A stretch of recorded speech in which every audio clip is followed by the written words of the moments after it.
Law 1. Never outshine the master. To ascend the ranks of influence, power, or prestige, there's one critical rule: never make those above you feel overshadowed. This law, more often broken than followed, has toppled careers, ruined lives, and reshaped history. Many believe that by showcasing brilliance and ability, they'll be recognized and rewarded. But history teaches us differently. To climb the ladder, you must make those at the top feel that they shine the brightest. Let's delve into how this plays out through two powerful stories. The downfall of Nicolas Fouquet. In the mid-1600s, Nicolas Fouquet was a figure of immense influence in France. As finance minister to the young King Louis XIV, Fouquet held considerable sway over the nation's wealth. A man of culture and sophistication, he indulged in poetry, fine art, and extravagant gatherings. His reputation as a lavish host was unmatched, and he reveled in the admiration of Europe's elite. But despite his talents and wealth, Fouquet faced a challenge that wealth alone could not solve: maintaining the favor of King Louis XIV. When the prime minister passed away, Fouquet naturally assumed he would be promoted to this coveted role. After all, he had dedicated years of service to the king, earning both respect and prestige. However, the ambitious young monarch had other plans. King Louis XIV, later known as the Sun King, decided to abolish the prime minister position entirely, signaling his desire for absolute power without reliance on any one advisor. Fouquet, sensing that he might be falling out of favor, devised a plan to regain the king's admiration. Determined to prove his loyalty and worth, Fouquet organized a grand event, a celebration so lavish that it would showcase not only his loyalty to Louis but his value as a trusted and cultured advisor. The event was to take place at Fouquet's recently completed chateau, Vaux-le-Vicomte, a sprawling estate designed to surpass the beauty of any palace in France. The evening of the party was nothing short of magical. Fouquet spared no expense, bringing in delicacies from the farthest reaches of Europe, commissioning music that honored the king, and hiring Molière, the era's most beloved playwright, to perform a play created just for the occasion. France's nobility, scholars, and artists gathered in awe. The night culminated in an extraordinary fireworks display that lit the sky above the meticulously landscaped gardens, designed by the very architects and gardeners who would later create the Gardens of Versailles. As Fouquet escorted King Louis through the opulent estate, guiding him past blooming flowerbeds and shimmering canals, he believed he was cementing his place in the king's court. The guests showered him with admiration, marveling at the spectacle he had created. Fouquet felt certain that the display of loyalty and grandeur would secure his position. But the king's heart did not swell with gratitude. Instead, he felt eclipsed, made to look lesser than his own finance minister. The guests' admiration of Fouquet, meant as a tribute to the king's reign, felt like an insult. The next morning, Fouquet was arrested on charges of embezzlement, many of which were exaggerated or even fabricated.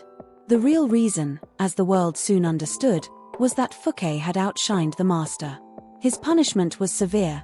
He was tried, convicted, and sentenced to life in solitary confinement in a remote prison, where he spent the rest of his days in isolation. King Louis XIV went on to build the Palace of Versailles with the same architects who designed Fouquet's estate. Yet, the lavish palace that dazzled the world served another purpose: to cement the king's power and ensure no one would ever forget who the true Sun King was. Galileo's subtle strategy. Contrast Fouquet's fate with that of the famed scientist Galileo Galilei. In the early 1600s, Galileo was a man of science in a world where patronage was essential for survival. To fund his research, Galileo depended on the favor of powerful patrons, each one more prestigious than the last. In his early years, he followed the typical practice of splitting his discoveries and inventions among various patrons, hoping to keep them all content. He'd give one a telescope, dedicate a book to another, and so on. But when Galileo discovered the moons of Jupiter, he saw an opportunity to secure lasting favor and recognition from one single powerful family, the Medicis. This time, he didn't divide his discoveries but dedicated them entirely to the Medici family. And he did so with flair. Galileo announced that the moons of Jupiter mirrored the Medici family, 4 moons, like the 4 Medici brothers, orbiting their father figure just as the moons orbit Jupiter. He commissioned an emblem showing Jupiter surrounded by its moons and presented it to Cosimo II de' Medici as a symbol of the Medici dynasty's divine greatness. In doing this, Galileo placed himself at the center of Medici patronage without ever outshining the family. Instead, he elevated their prestige, aligning their legacy with the stars. This act of devotion and strategic humility won Galileo the position of court philosopher and a stable income, no more scraping by, no more vying for attention among competing patrons. Unlike Fouquet, Galileo understood that to succeed, he needed to make the Medici shine brighter, not himself. The lessons of power and humility. The stories of Fouquet and Galileo serve as powerful lessons in ambition and humility. Fouquet's mistake was failing to gauge the king's vanity and insecurity. His ambition to prove his worth through extravagance cost him everything. Galileo's genius, however, was in recognizing the importance of making those in power feel admired, not outdone.